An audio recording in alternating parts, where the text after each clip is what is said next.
I've actually never even shared this, so I'm surprised the bubble is coming up because I haven't even talked about it yet on my own show.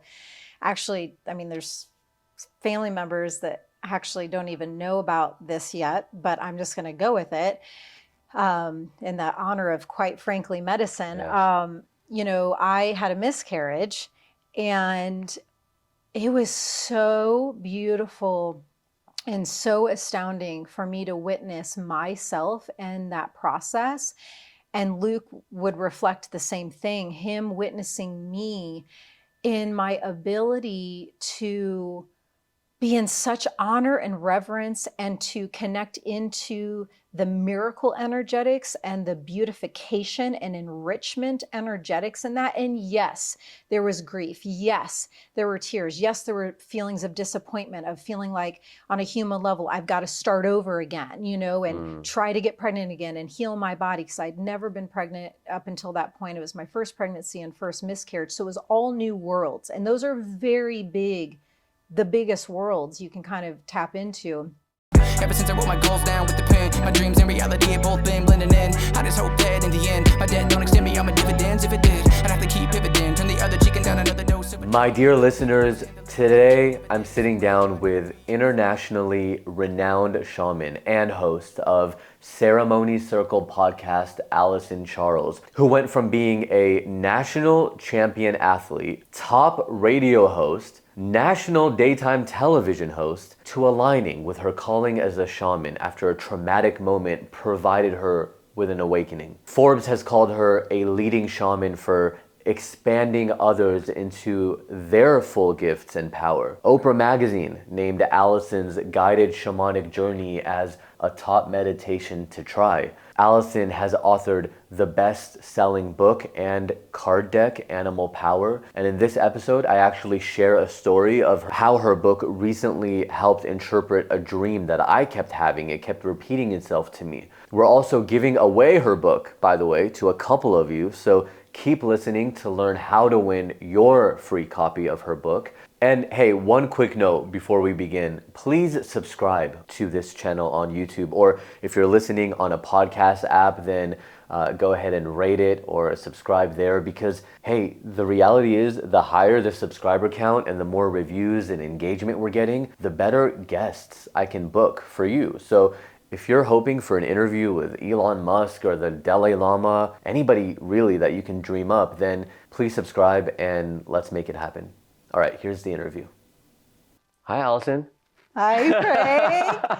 It's always so good to see you. And you. And I turned the tables on you today because I've been on your show, but there was no show for you to be on with me, and now there is. I know, and I love the title. And I was saying to Luke on our drive here, I was like, I'm just going to get into the quite frankly energetics, and I'm just going to be very present to sharing some, well, quite frankly, wisdom truths. I love that you said that. Thank you. Because that is the point. And I think I don't want to lose, for my own self even, sight of that.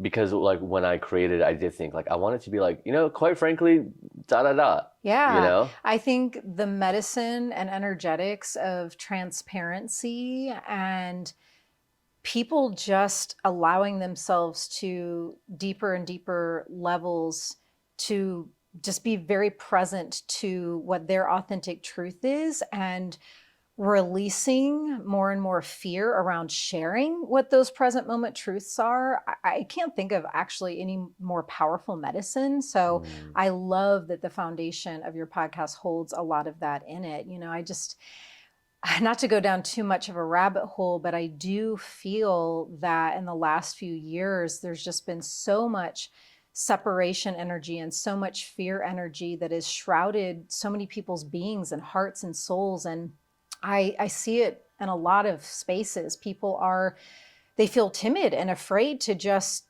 talk and to share and to tell stories for fear of what people are going to say, or cancel culture. And it's a shame. So I'm all about holding the energetics with honor, releasing more of that and getting us back to oneness and authenticity.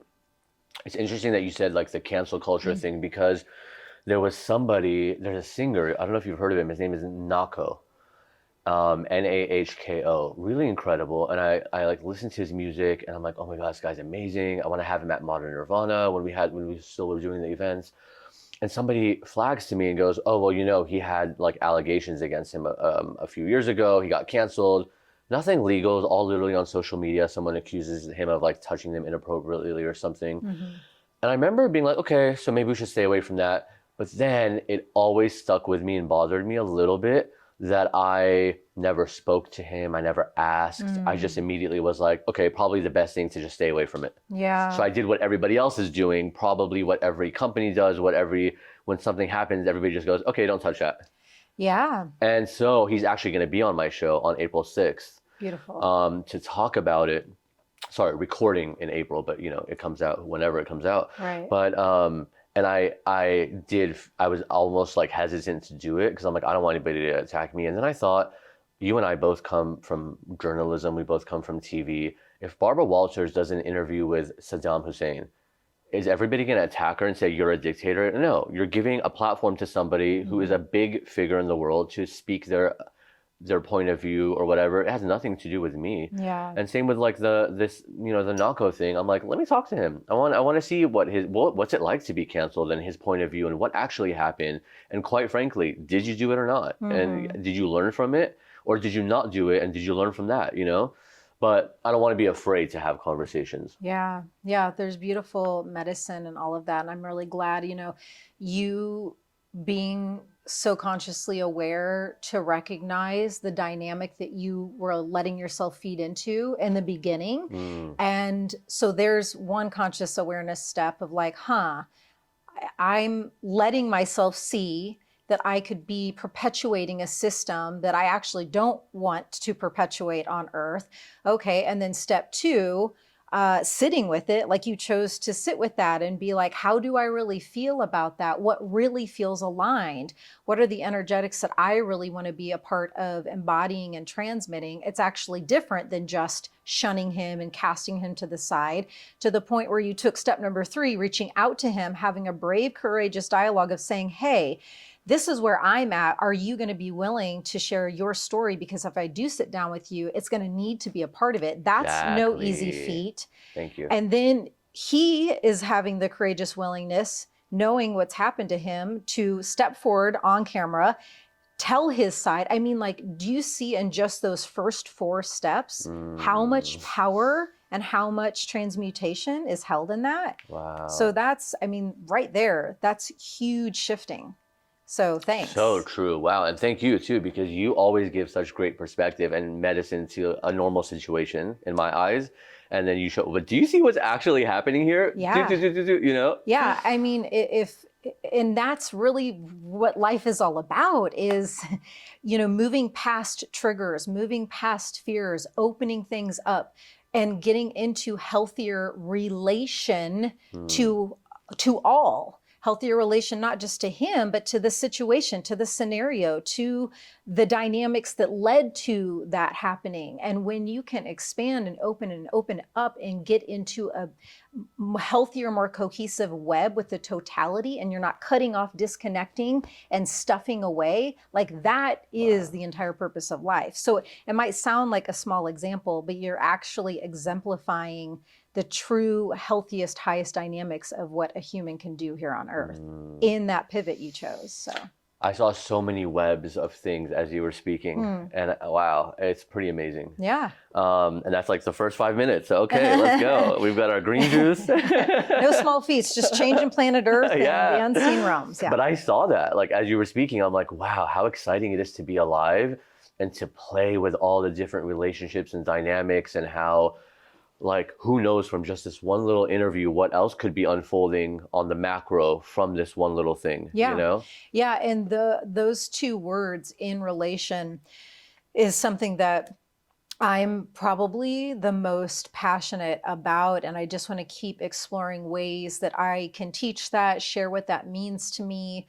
Because someone recently asked me, you know, on the path of shamanism, what has it most afforded you? Like, what's the biggest thing you've gained from devoting to that way of life. And when I tuned in, just right away, the thing that came to me was that web of totality, that web of oneness, and getting into right and healthy relation, getting in relation to all fragments, to all threads, to all layers. Because when you bravely and courageously let yourself open and look and feel and smell and not turn away from, but lean into and do all of that work, you're opening and you get synced into the web of allness, the web of infinity. And then you're able to move in a completely different way than before.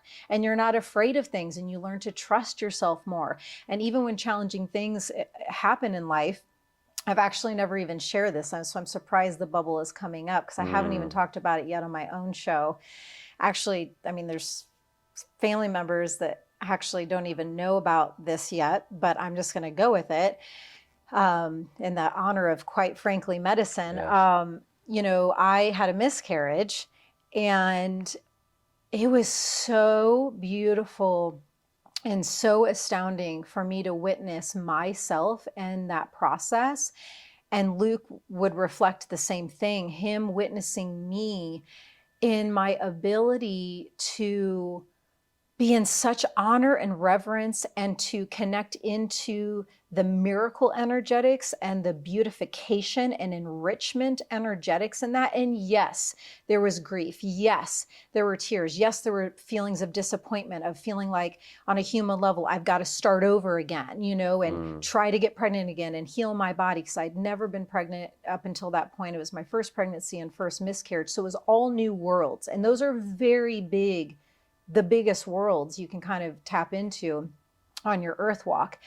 And, you know, the day that I birthed the placenta, I was in the bathtub.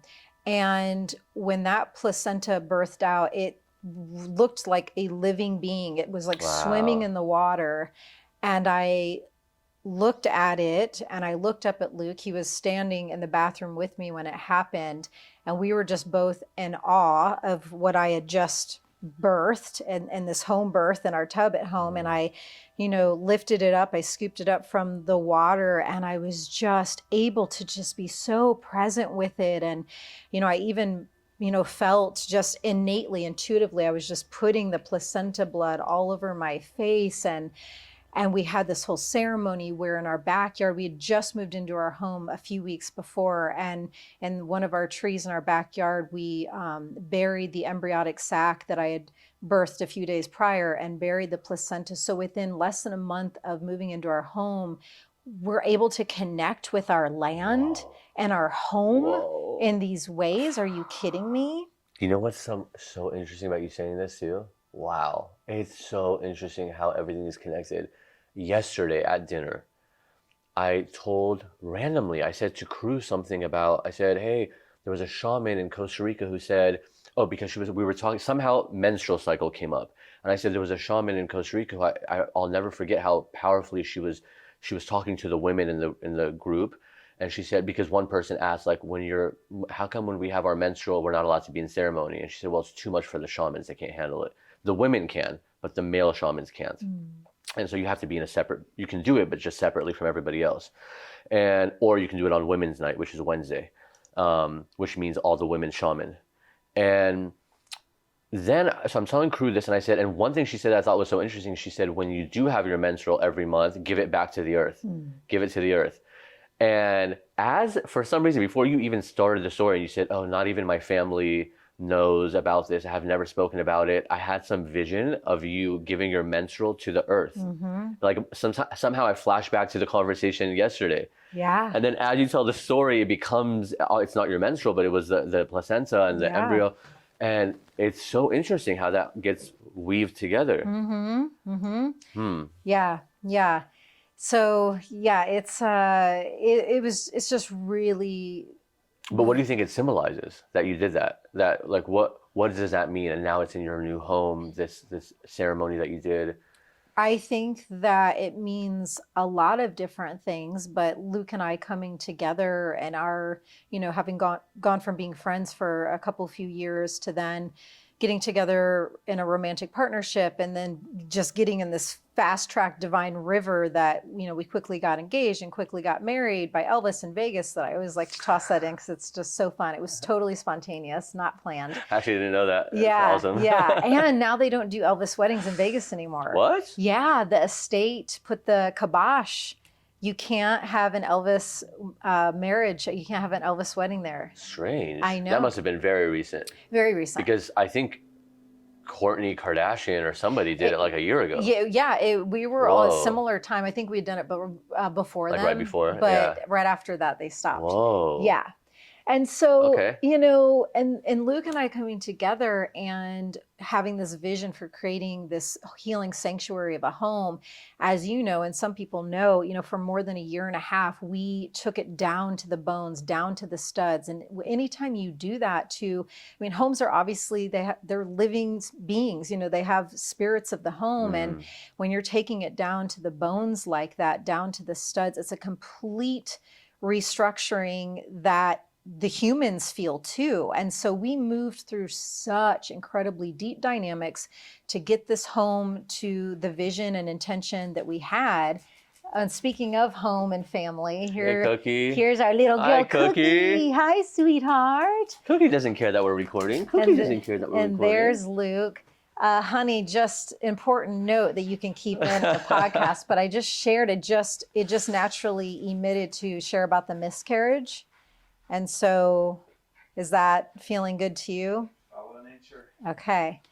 His answer was follow nature. Yeah. So that was unexpected. And so I think it's just all a part of a big testament to the union that I have with Luke, us building this home together, having the intention to start a family for both of us. It's the first for us to enter into that big portal, and then to be able to, initiation is probably not the exact right word, but it's close, to have these family building initiations, connecting into the spirit of the land, the love and light guardians of the land, connecting into the spirit of the home through this birth, death, medicine process. Like, it doesn't get any richer or more unified than that.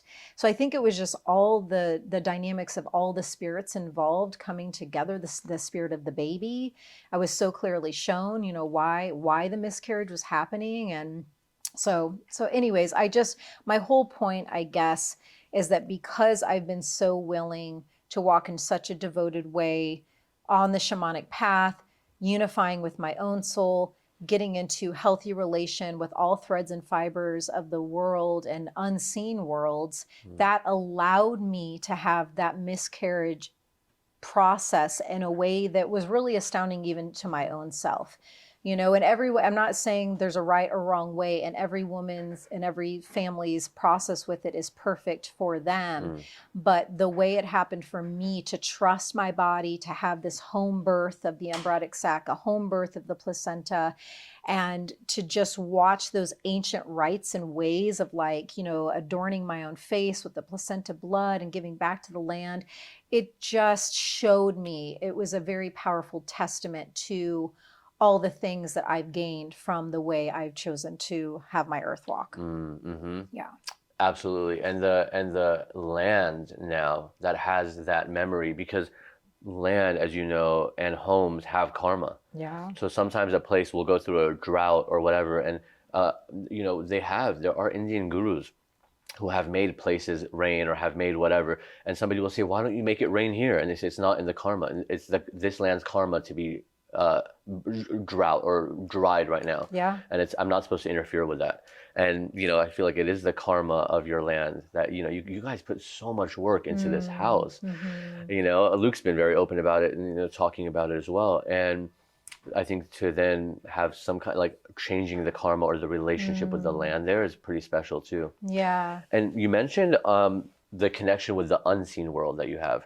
That's a really big part about shamanism. But I think maybe I don't want to just assume that everybody watching understands shamanism or what that is or what it entails. So what's kind of like your, and in the book, by the way, Animal Power, which in the intro, I've said that you're the author of, you have a really great definition of shamanism, but also respect for the lineage and how you're like, I understand I'm a Western person who's in this lineage. I want to, give full gratitude to the people who came before us, the First Nations people.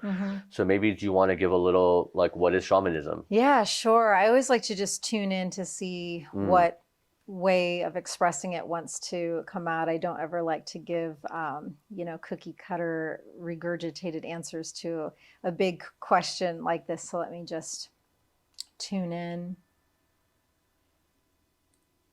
So at the heart and true foundation of what shamanism is, it's what we've already been talking about so far. It's having a foot in both worlds, having the ability to walk in both worlds and giving equal parts reverence and honor to Great Mama Gaia, Great Mother Earth, this beautiful planet that we inhabit, and getting to know her, sending prayers and love and devoting to understanding what her medicine and what her teachings are, and getting into devotion to ourselves to realize that we're worthy of receiving her generous blessings and constant nourishment.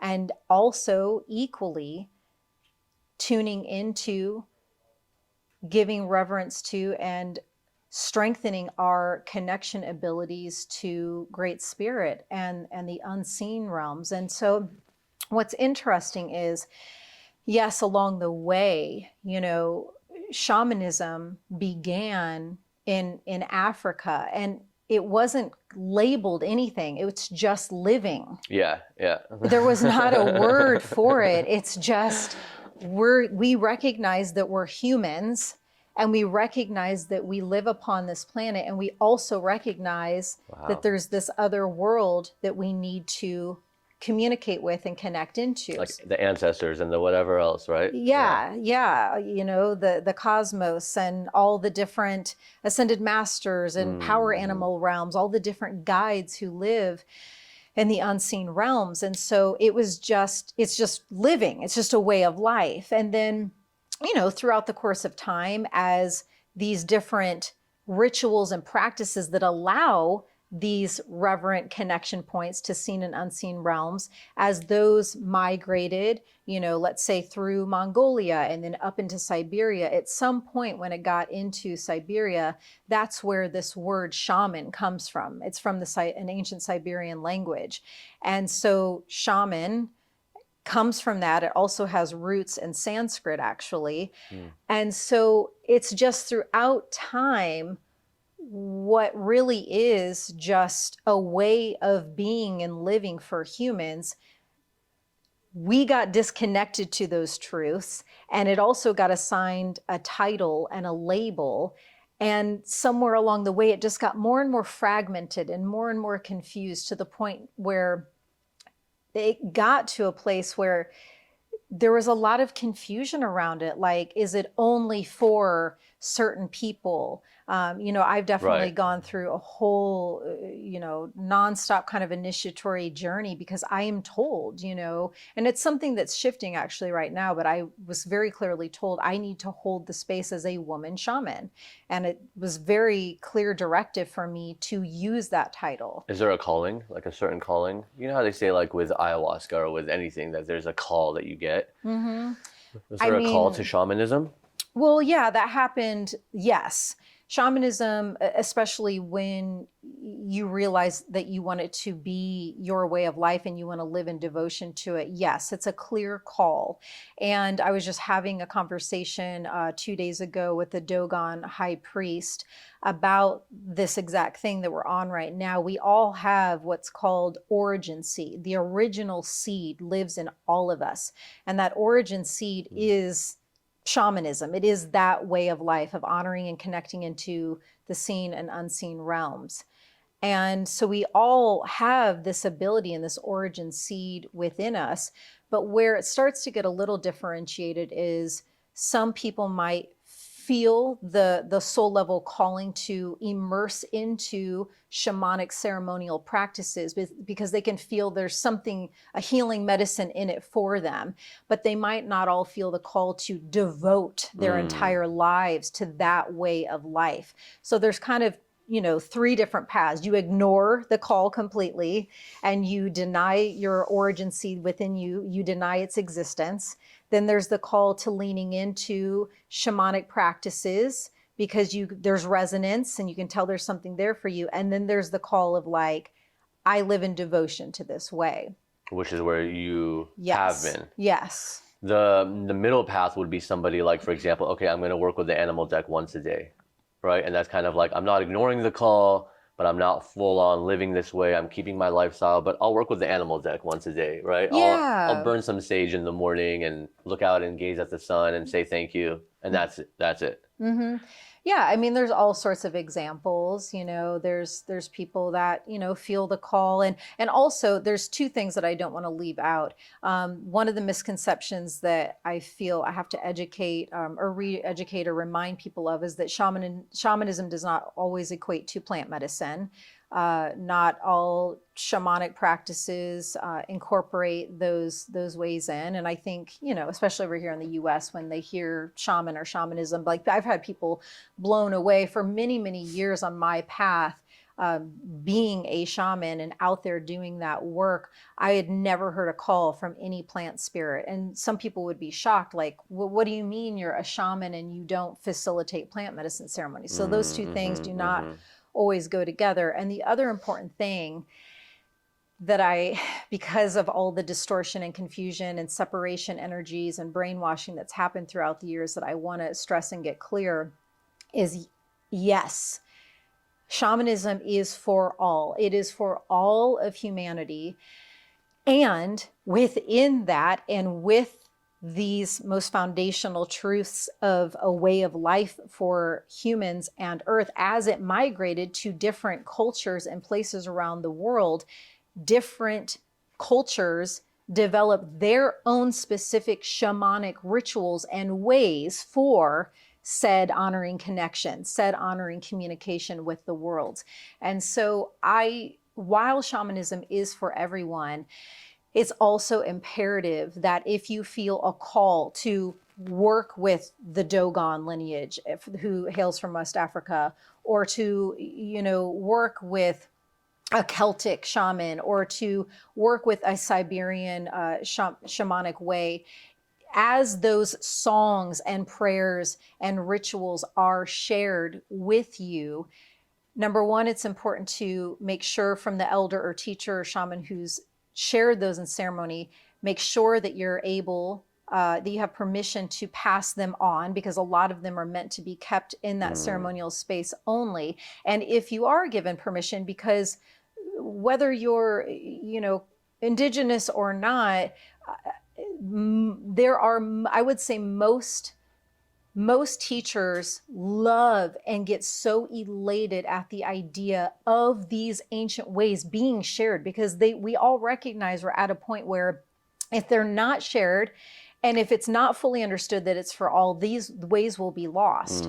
So they usually celebrate that they're shared, but if you get permission to share them, it's just to honor where they come from. It's important to say, which is why I said, you know, having a conversation with a Dogon high priest, we discuss this. I like to always give honor and reverence and credit back to where that practice came from. So there's a lot of nuances, but the heart of it is just, please, everyone, if you feel a pull or a call to shamanism, don't negate that and don't ignore that out of fear, because there has just been so much fear constructed in the shamanic space of like, who's allowed to. The word brings up it's things. A very triggering word. Yeah. And so, yeah, it's part of my mission to just hold the line and the truth steadfastly of what it is, despite the triggers, despite the snickers, despite whatever comes with it. I have steadfastly held the truth, and I hold it with other high masters and shamanic elders and teachers in the space globally, we've all had to bravely hold it together. And we all have similar stories of feeling the same waves of the resistances. I love that nothing gets past you either, because I wrote here a little caveat under, first, let's explain shamanism. Under it, I wrote, there are energy shamans, comma, plant shamans, comma, etc. All the things. Because it is important to know. And my experience comes, I think, from only plant medicine, from like, dozens of ceremonies all over the world now. But I mean, I guess I say that, but I myself do energy work. So technically there's something there. But as far as like working with a shaman has always been in a plant way. But so I'm glad you did, specify that. Yeah. I mean, myself, for example, it's probably easiest and most powerful for me to speak from the shaman that I am and the way that I'm here to do certain work. Which things are actually really shifting right now. But up until this point, my shamanic transmissions operate on a very macro, like grand, large scale level. There are shamans or, shamanic practitioners who have the call to sit and work only one-on-one. They are that intimate space, like get in there and only work with one person at a time. For me, there's stories of me being called to different places on earth, Israel being one of them, and not knowing exactly why I'm called to go there. And upon being, walking through Old Town Jerusalem and going on top of Masada, and then having this incredible, it's a whole long story, which I won't get into, but to whittle it down, while I'm on top of the ancient ruins of Masada, these energetics being moved and rocked through me to the point where I drop my belongings and I'm on top of these ruins wailing and crying these ancient cries and wails that were not my own. And for minutes, wailing this ancient wail, getting my composure again, picking up my belongings, thinking that that's done, moving to a different place, sitting down, and then an even stronger wave coming through, wailing these ancient wails. As this second round's happening, I'm being shown that I'm clearing out old paradigm energetics of like abuses of women that happened there. Also, there's just a lot of strife and pain energy held on top of those ruins. There were wars that happened there, massively, battles, suicides, clearing out those energetics so that that place has room. I then saw these new golden, new paradigm energetic threads, then having space to come in and get anchored into that location because of the clearing I had done. And through that was actually one time that Spirit spoke to me and said, and don't you ever let anyone tell you you are not a shaman ever again. Whoa. And wow. That's just one story of, again, on that macro for the collective, for a cause, is how my shamanic medicine has primarily gone. It's through the media. It's to the masses, giving talks in the middle of New York City in Bryant Park in front of 10,000 people at the HBO Film Festival. I'm up there with my rattle and guiding 10,000 people in the middle of Manhattan on a shamanic journey. That's how I've been coded and gridded. And that's where we are in the world, which is so interesting. I was at a resort in Mexico a few months ago, and this place is like a very luxury, like it's like thousands a night, and which, funny enough, by the way, he's not here, Luke's not here, the owner of the hotel asked to have breakfast with me and Kat and Brian, my friends that were there with me, and a really nice, incredible guy, and we had a long talk, and he goes, he's like, have you heard of this guy, Luke's story? And I'm like, yeah. He goes, he says he goes to hotel rooms and takes light bulbs with him. No way. No one does that. That's so much work. And I'm like, trust me, I know him. He does that. And as his wife, I can attest that we have never gone on a trip where that has not happened. Wow. Yeah. You should see the amount of luggage and things we travel with so that all of these devices and red light bulbs have room. Which, to be honest, I should learn from, because I've been here in Austin for 2 days now. I never have a problem sleeping, and I have not slept. Yeah. And I don't know what it is, something about the room. But anyway, my whole point to saying that is I'm at this hotel, and he goes, And he said, you guys should we have a shaman here, and she reads Akashic records and whatever else, and you should go see her. So like, okay. But I remember thinking, whoa, like where are we in the world in time Yeah. where I'm at a hotel, a luxury hotel, getting an Akashic record reading?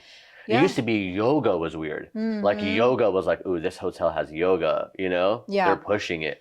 And now it's like I'm literally having an Akashic record reading. Yeah. And you're doing the thing at Times Square? I mean, and that was so many years ago. And when I say what I'm about to say, it's not coming from a place of ego. It's just like a piece of information that's factual and that happened. Like, I have been on this path and doing this work for a very, very long time. And especially in the ways in which I'm gridded and encoded to deliver the medicines, I was definitely at the forefront of this big wave, more than a decade ago. And some of my initial partnerships were with luxury hotels in New York City. One hotel, I had a 2-year-long event partnership agreement with the William Vale in Brooklyn, where every full moon, every month, I was on the rooftop guiding shamanic journeys with my drum, things like that. And so I'm not surprised in a lot of ways to hear that it's growing and growing, and it's great because, I mean, and I'm sure, hello, obviously you've seen it too in your years being devoted to the spiritual path, like people every millisecond are having spontaneous awakenings, and people that even 4 months ago might have given a side eye at the thought of power animals or archangels, like fast forward 4 months and they're going back to that friend and being like, hey, who was that person that did that reading for you? The other thing that's coming up for me, though, that's interesting in seeing this exponential awakening energetic that is so beautiful, and it's happening because it's time to, and it's happening because there's been all of this shadow extraction that's been needed to happen over especially the last few years. So it's all perfect, and it's all a part of the right divine timing. But with this massive rapid rate evolution of spiritual energetics, there's also just a lot more that people need to keep their eyes on, because when you devote to the spiritual path, and especially the shamanic path, there's so much that you have to fucking keep yourself in check on. It's a never ending integrity check process. Also, the more powerful you get as spiritually and energetically, and look at the gurus and all these people who end up with allegations or whatever else, because you are so powerful at that point. I mean, our point, honestly, to be honest too. No more like let's be quite frankly too. It's like you said, don't ever let someone not call you a shaman. There was times like people really, really powerful, like gurus. I would meet with, I don't want to name any names, but big, powerful people who everybody knows. And they would invite me and they'd say, come have he wants to have a 30-minute conversation with you. And I would go fly over, have a conversation. And a lot of times they would recognize that in me, like no, no, like belittle it.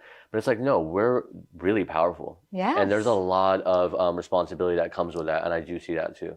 Yeah, I mean, we could literally talk until the end of time about all of the things that one has to be willing to look at over and over and over again. Yeah, and there's so much responsibility, because as you live in devotion, my prayer is to to the absolute best of my ability, to live in continuous surrender to the medicine messages and directives that Great Spirit, Great Mother Earth, and my own soul tells me to live by. I truly live and take steps from that place. It goes a little bit to plants, so I don't want to get too much into that because you're not a plant medicine shaman. But the question is a little bit about the worlds, the different worlds and the veils. It's about an experience I had on medicine. So I run at one point, it's just overwhelmingly powerful to look up at the cosmos, the stars, to realize that I come from them, that they come from me, that it's all just the whole thing is happening, okay? The whole thing. And I walk outside, and the guy, he works there, his name was Pete, he is on a vow of silence.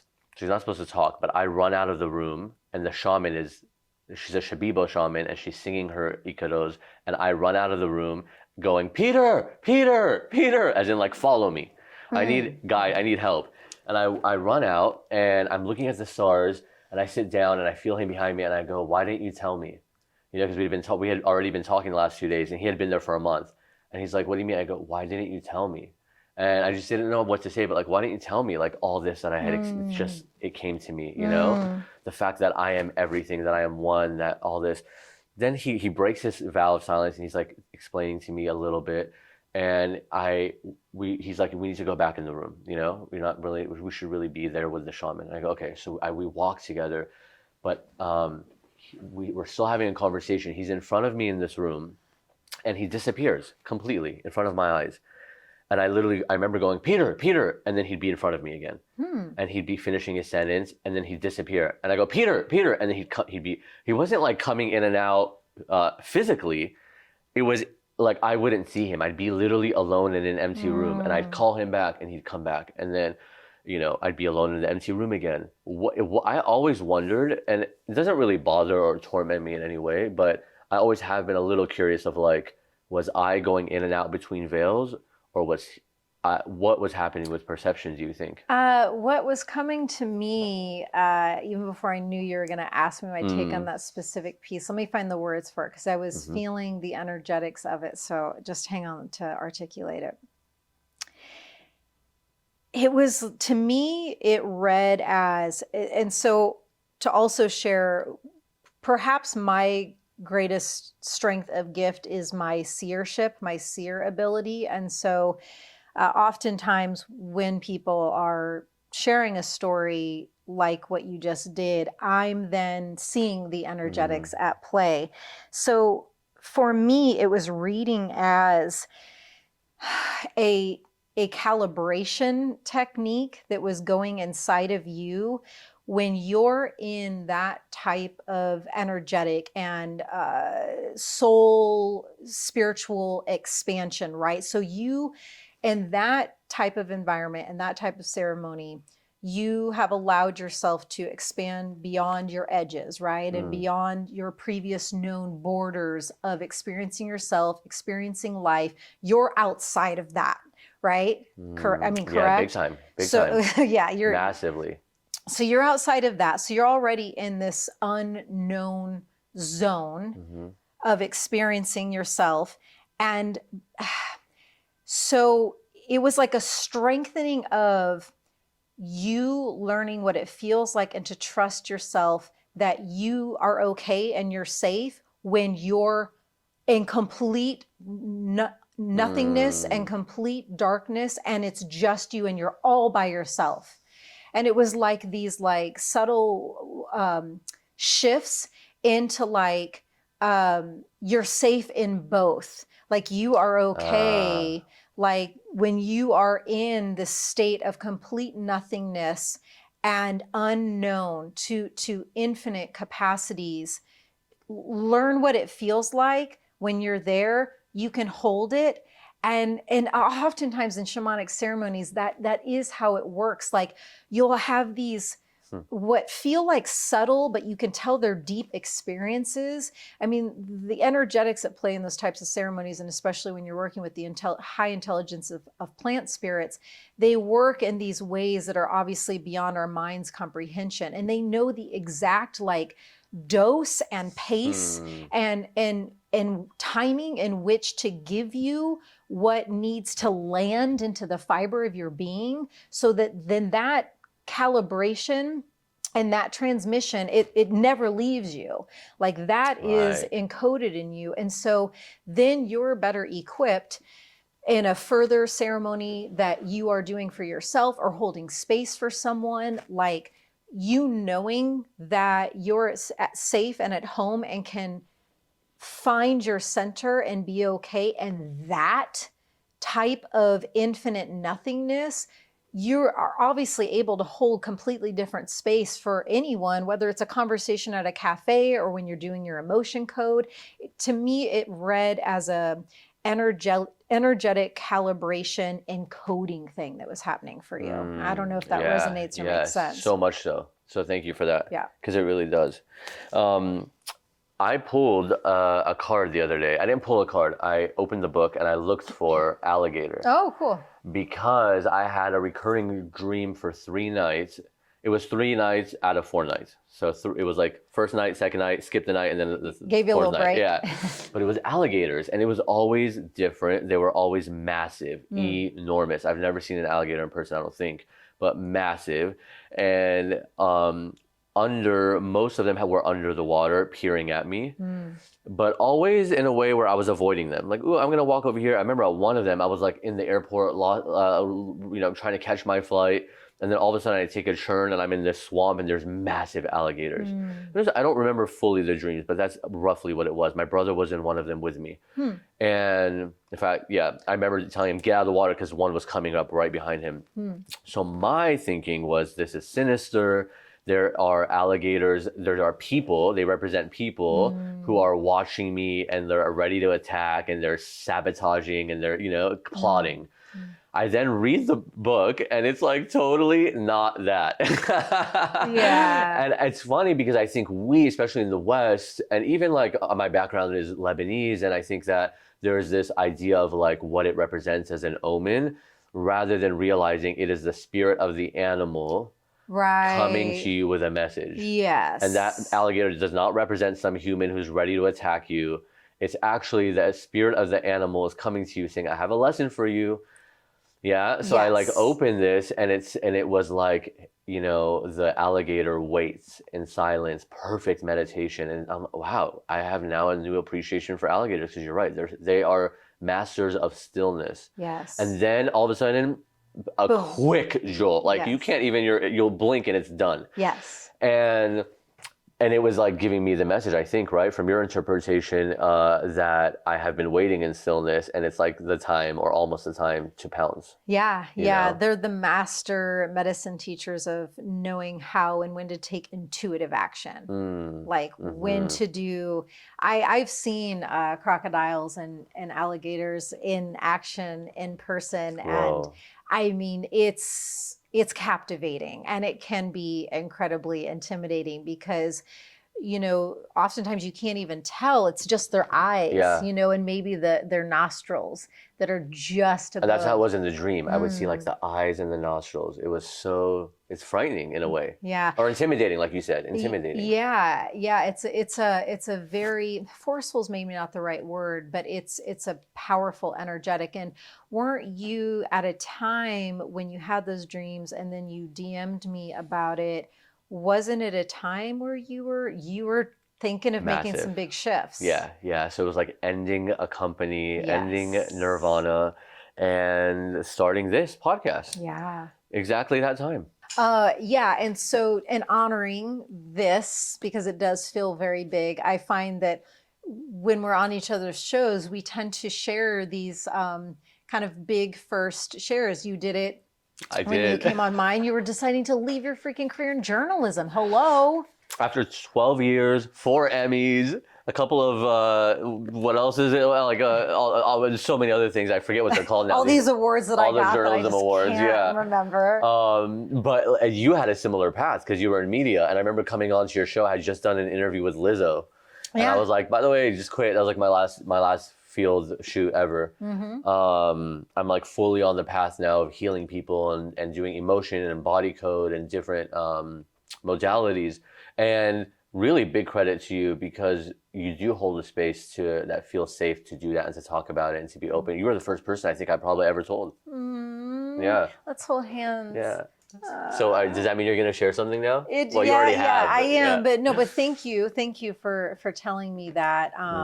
Because yes, we do come from very similar lines of work. I was a radio host for many years, and then a television host for a national daytime talk show for a long time, and so it does make my heart feel good to know that people feel that safe space that I provide for things like that to emerge, and you must do the same. Hello, miscarriage story. Yeah. But in honoring, hi Cookie, you came back. She loves Uncle Frank and Mommy Allie.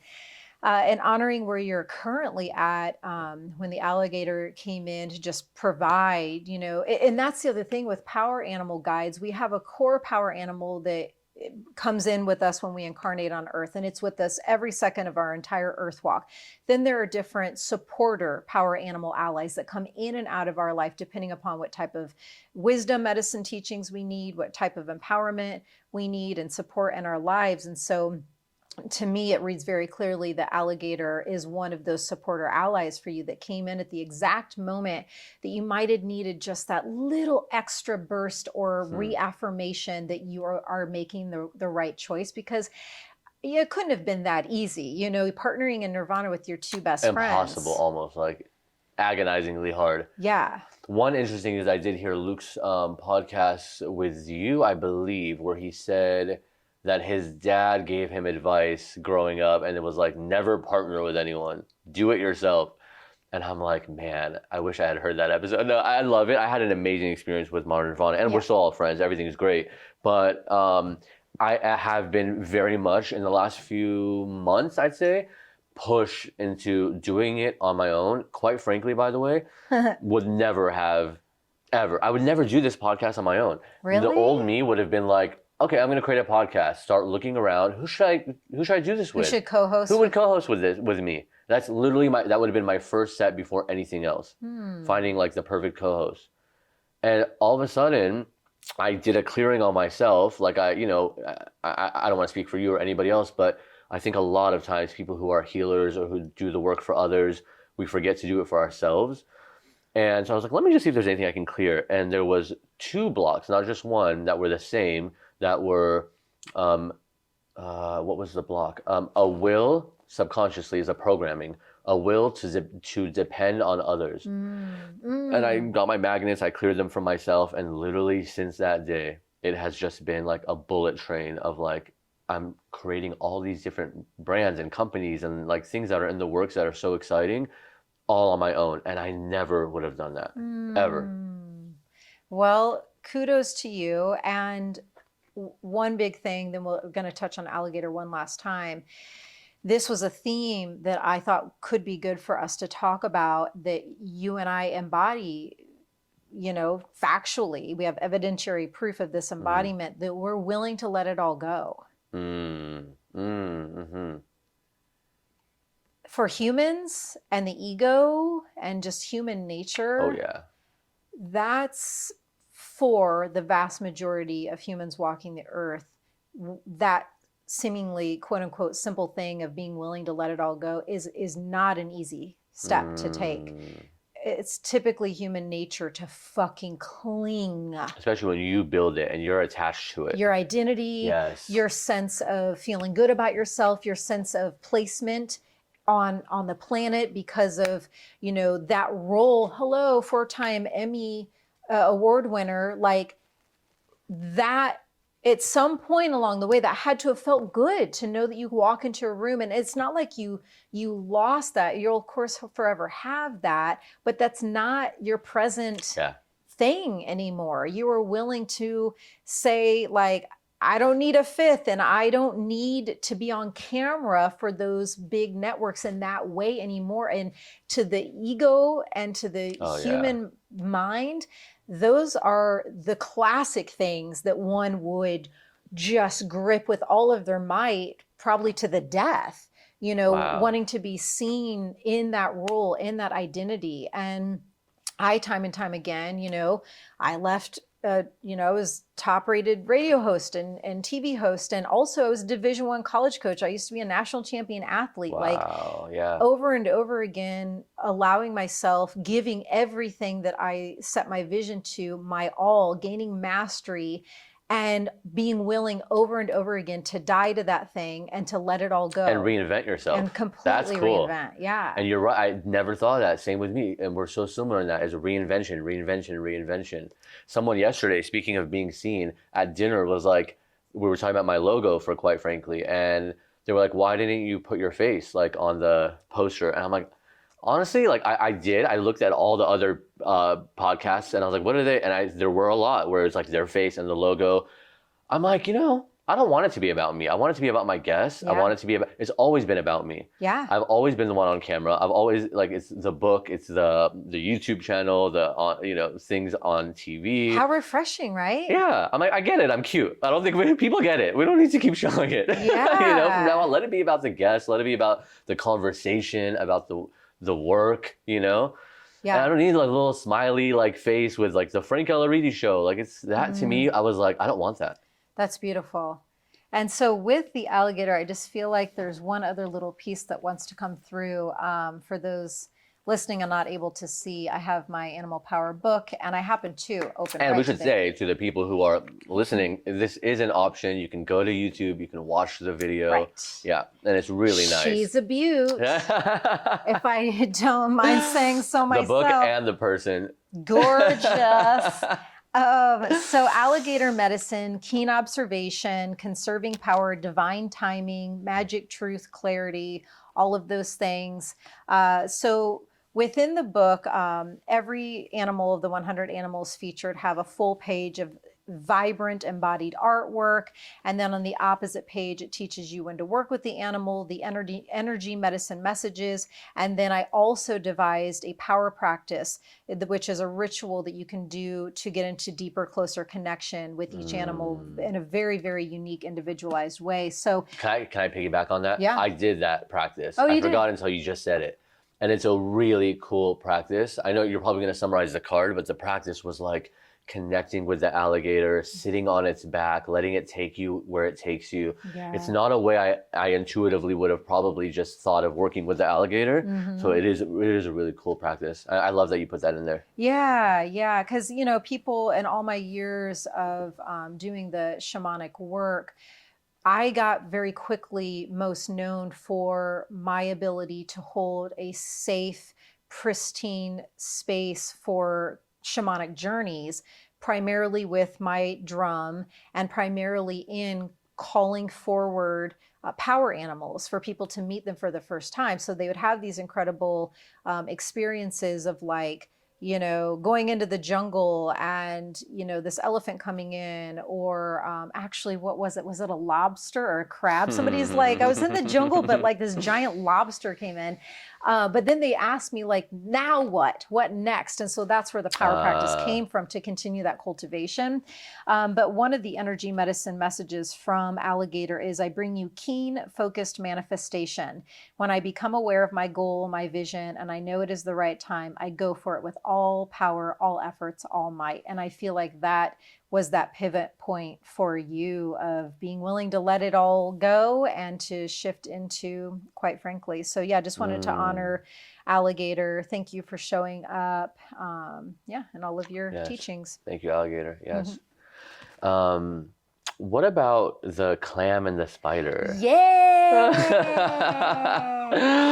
So yeah, So random, the clam, huh? The clam, it's one of my favorites. Really? I wonder if I can quickly find her in the deck. Yeah, please. What's so funny, I did a reading for a friend and she wanted to put those cards at her altar for her book launch. So I had to make a note that You this wrote down deck which is ones. missing 3 animals.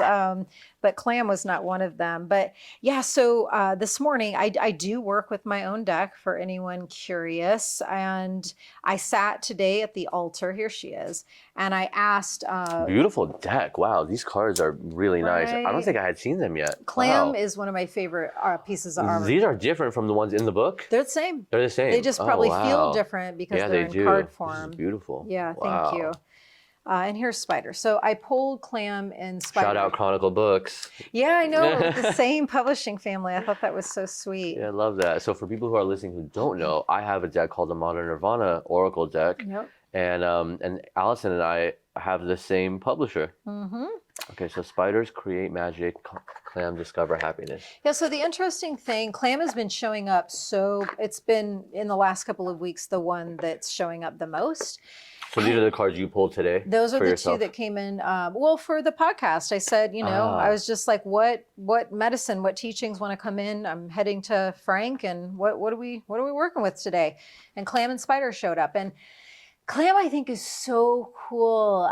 The message on the card is discover happiness. And you've probably heard the phrase like happy as a clam. You know, it's just something, it's kind of an old school saying, but it's pretty well known. And what I love about the energetics and the medicine of clam is that in order for a clam to produce a beautiful pearl, it requires irritants. And sometimes like that sedimentary or the irritants that go inside of the clam, those irritants work at the clam and work at the clam, sometimes for years. Really? And in the irritant, working and sharing its teachings and releasing, you know, triggers or whatever is going on with the irritant's medicine, then emerges this illustrious shining gem of a pearl, you know, all this wisdom that's held within it. And I find that I'm kind of, I think one of the reasons it's been showing up so much for me is it really is exemplifying where I'm at in my life. I've always been a very naturally happy person, very naturally effervescent and exuberant. And I have an insatiable curiosity about life and why I'm here and just all the things going on. That's been a through line. And when I had my divine intervention and spiritual awakening, there were so many years of, for me, I'm not saying this is what is needed for everyone, but for me, incredible, you know, strife and anguish in my devotion to shadow work and just facing all the aspects of myself that I'd previously been too ashamed or embarrassed or afraid to look at. You know, my divine intervention came out of me being in a past relationship that was riddled with different addiction issues. For me, it was more codependency, but on my partners and, you know, sex addiction, really, you know, dark, scary things to look at. And I was afraid to look at that for almost 20 years.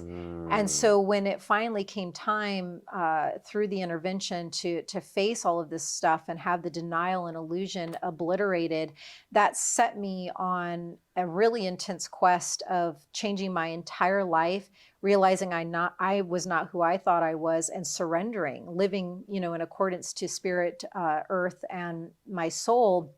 And through that quest of just wanting to heal myself, there was so much healing work that had to be done, so many layers and facets of myself. And so there were many, many years where I was just facing a lot of darkness. And also, in the midst of all of that, I didn't set out on a quest to become a shaman. I just set out on a quest to heal, you know, and in my devotion to that, the truth that was inside of me finally had more space to communicate to me and to inform me. Once I had the realization of who I really am and was being given the visions through my seership of how my shamanic path was to express, I was like, you gotta freaking be kidding me. I'm supposed to call myself this? Not just shaman, but like the name rock star shaman, embodying. Oh, that came from a seer? Yeah, that came, you know, from holding that line of the foundational truth of what shamanism is connecting into rock, great Mother Earth, and star, great spirit, holding that foundational humanitarian truth, the rock and the star, those macro foundational truths.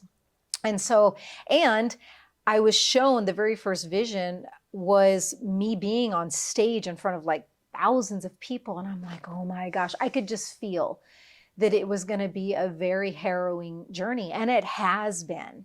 I have come up with a lot of shit, you know, and at the end of the day, you know, I'm here to live in devotion to God's instructions for me.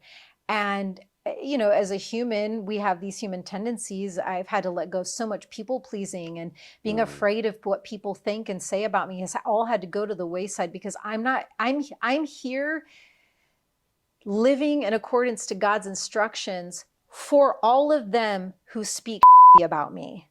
Wow.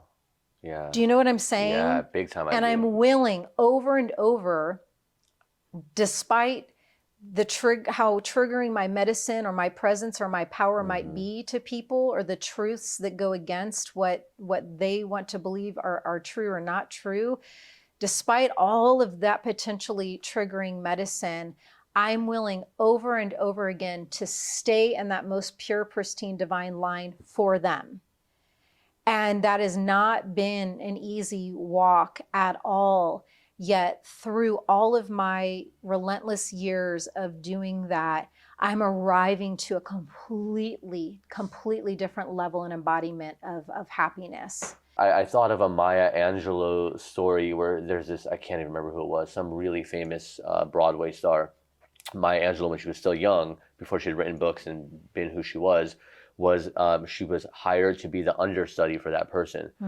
And she was like, thank God, because she's a single mom. She's like, this is like at least 6 months of money.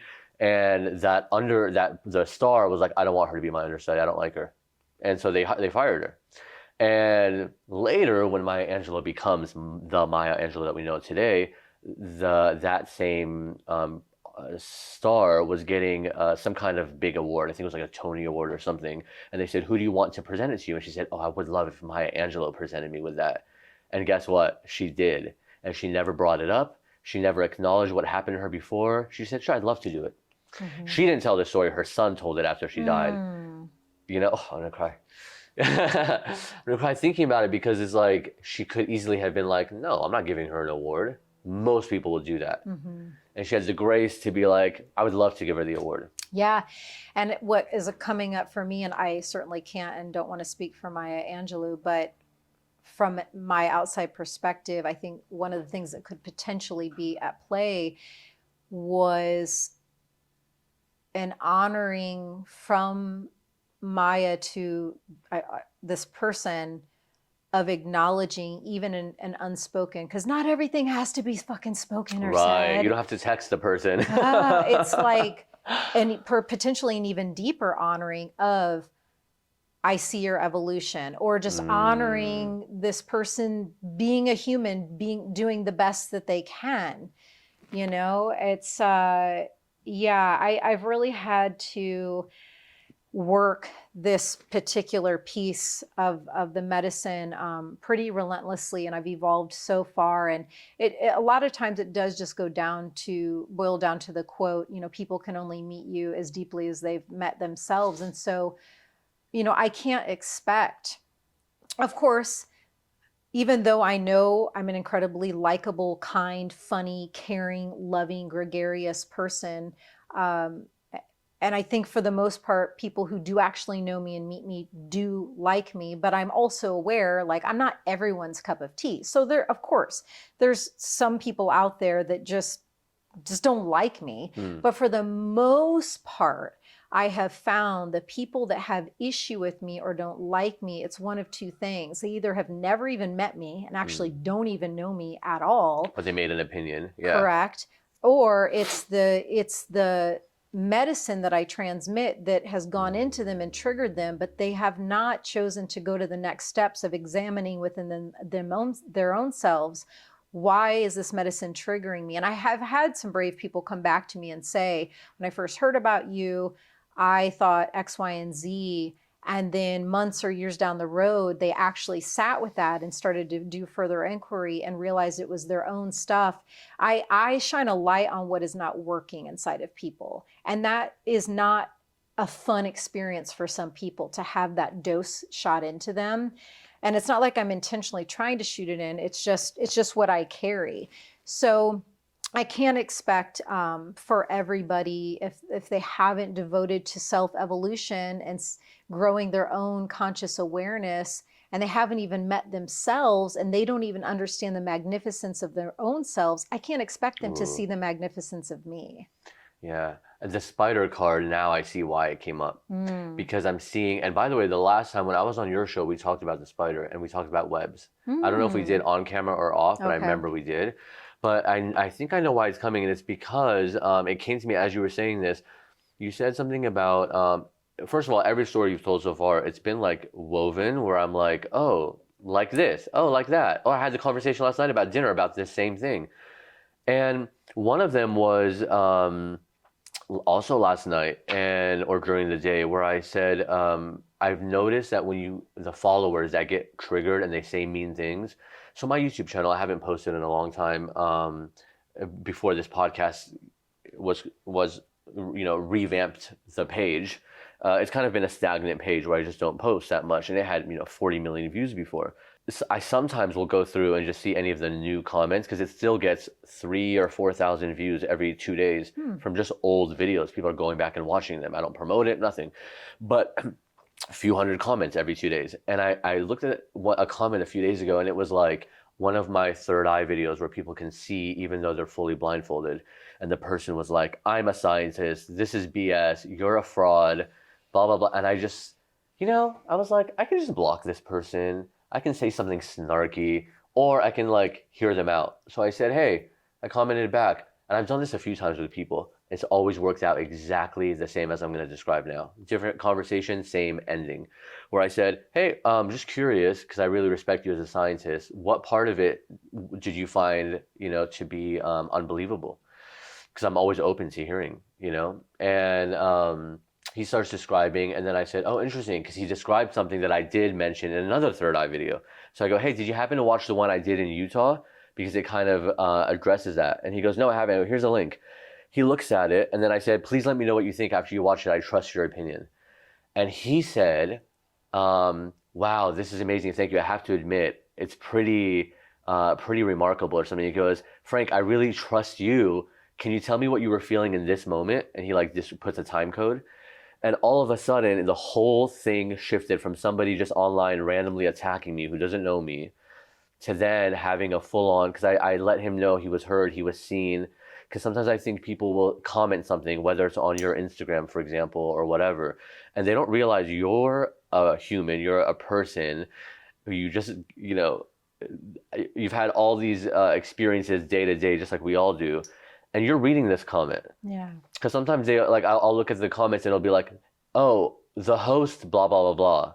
I'm like, what do you mean the host? I'm reading your comment. Like Frank, just say, and sometimes people will say, oh, did you guys see when Frank did, like they're having conversations together. Right. I'm like, you're like, hello, I do read this. Yeah. I see it. Yeah. So, and then when I said, hey, I trust your opinion. What do you think about this? Or thank you for like sharing that with me. Then all of a sudden he felt, oh, okay, this person sees me, hears me. And now I'm going to have a real conversation with this person who he might've just thought I'm never going to see his stuff, or that he's just going to be one of many comments and is going to add his little, thing. Yeah, that's beautiful. I mean, it seems that it allowed his defenses or walls to go down, and to feel seen, and that's a classic story of pure alchemy. You were in pretty good mastery of alchemization and that example. And I love that you share a way that you found that has worked well for you, because I think for every person, everyone's, journey is different in refining and getting into a healthy attunement for trusting themselves and holding a pure, pristine, clear line for what they know they're here to do, despite, naysayers. And sometimes it might look like a bless and block, because sometimes, and I've done that too, by the way. Yeah. Because sometimes it is powerful to hold your sacred space and say, this type of abuse or this type of attack it's not okay here, and to block it, and to also, sometimes it's no greater medicine than to allow the person to sit in the energetics they're trying to put onto you. If you don't allow it and don't receive it, their pain body, you're not getting into a dance then. And their pain body is left, it doesn't have anywhere to fight or to get entangled with. And their pain body energetics have no choice but to sit in it. And sometimes that's the most powerful thing you can do. So yeah, everyone finds their way. I agree with that too. And maybe it's case by case. Yeah. Because there are times where I've done that too. I mean, more often I do that. Yeah. Block. It's so easy for me. And I'm sure for you. Is there anything you wish you would have been asked, or anything that, well, actually, sorry, before that, the other thing, because I said there was two things that came up from that. The other was reinvention. You've reinvented yourself multiple times. Right. Where are we now in life? Is there a reinvention coming up? Gosh, I mean, it'll be interesting to see if I actually put words to it, because I'm truly in one of the most powerful voids of my life. But like, even the word void isn't exactly the right word for this space that I'm sitting in. I've been in countless voids, but this is something else. I just feel as if And there are a lot of examples of why I feel this way that have been surfacing even in the last week, and even in the conversation a couple of days ago with the Dogon high priest, where I feel I'm being shown, and I also feel in my being and in my cells that there's some major through line mission line that I got appointed with. Like when I had my awakening, I was assigned certain things, certain duties and tasks on my shamanic path that I needed to hold staunch space for, and I needed to transmit and embody, right? And one of those main through line mission threads, I feel has reached a completion point, and I've gotten this stamp of you done it, you did it. Is that shamanism? It's I'll forever be, you know, I mean, I am embodying this there, even if I didn't want to. Like it is me through and through across all time and space. But because of completing a certain mission point within my shamanic path, there's something else that's now opening up where we'll see where it takes me. I've always said, you know, for the people that think or want to, you know, say that I call myself a shaman for egoic reasons or because I whatever, you know, that it comes from a place that's not from sacredness or not purity. I know for a fact that that's not true because number one, I was instructed to use it for the greater good. And that's what I live for, is the greatest service of all. And number two, I've always said, if and when I'm instructed to relinquish that title and not call myself a shaman anymore, that's fine with me. That's fine. I'm not attached to it. And so I am curious right now because there does seem to be a shifting specifically around that. And we'll see, you know, but I do foresee a potential new video series that I'm excited about that maybe shows my seer gifts in action. Wow. That would be very interesting. Yeah, so it's brewing. Maybe we'll chat, you know, sometime soon. I'm happy and yeah. So there's some big foundational, substantial movements happening. And I feel it as I'm drifting off to sleep at night. There were last week there was a time where I literally felt something so deep within me and my framework that dislodged and let go, that I was like, whoa, that was a big piece of me. Whatever that was that just had run its course and that eviscerated into the ethers. Holy shit. It was last week. It was big. So there's a whole new in building within me that's happening. Where it's exactly going, I don't know. Yeah, me too. And is there anything that you have not been asked? I feel like we covered a lot of good ground. I mean, I do too. I feel very happy about it. And I want to honor the power animal realm. You know, right after my divine intervention and awakening, when my life got turned upside down, one of the first healers I was guided to go to is actually my aunt, who's a shaman. And in that soul retrieval healing session is when the power animal guides began to come in. So it was right, they were my first spiritual allies that came in to help me.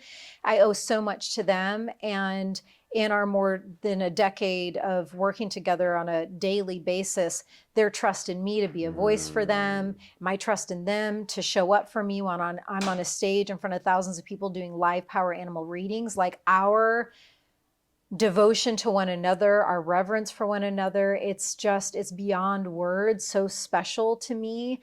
And so I just want to thank the power animals for coming to me, inviting me to write this book with them and to be a voice for them, and to carry, you know, their medicine and messages to people. So shout out power animals. Yeah, and I can feel that, by the way, so good. Because even when we were talking about the alligator earlier and you were like, before I think I asked you another question, you were like, okay, thank you, alligator. Like, thank you, power alligator. Thank you for coming through. And then you finished answering the question. You know, it's like you first wanted to acknowledge that. Yeah. And you did it with the, I won't tell the full story. People can listen to your episode with you and Luke about where you talk about the vultures. And again, all the thankfulness that you had for them, I think was really special. That stood out to me. One thing I like to do with every episode, and not all of them are best-selling authors, but with books, but they recommend a book, you know, for the audience. I don't think you need to though. We have yours. Let's give one person or two people either a book or a deck. What do you think? We can do a combo pack. Are you serious? Yeah. For each? Yeah. Yeah, you are generous. Thank you. So let us do it this way, where the people who are watching on YouTube can write animal power in the comment section. Just write animal power. I'll go through, we'll pick one person, send them both the deck and the book. Perfect. Then we'll go through the podcast app, the people who are just listening, whether it's the podcast app, Spotify, whatever. Just give it a 5-star rating wherever you're listening. Screen grab that you gave this podcast a 5-star rating. And you can send it to me if you're kind of a private person, or you can put it on your stories. Yeah, tag me and Alyson, and we'll go through and we'll pick someone and we'll send them also a combo. Because it's great to work with them together. You know, the deck is fun, but the book is a deeper reference guidebook. So give them both. Yeah, like if you have a dream, or if, let's say, a squirrel, you know, jumps in front of you, look it up in the book. Yeah. And then daily you can use the cards. Yep. Right? Exactly. Yeah, perfect. All right. Well, I love you so much. Thank you. I really appreciate this. Yeah, I'm so excited for you. And you mean, you know, such deep soul fan. We've always had just such an instant, easy, familial connection, and we've always been such strong supporters of each other's works and visions and paths, and so it felt so good to see you today, and congrats on, quite frankly, and your willingness to let go of it all and evolve into it all, and evolve into nothingness at the same time. Yeah, thank you for the medicine. Yeah, appreciate it.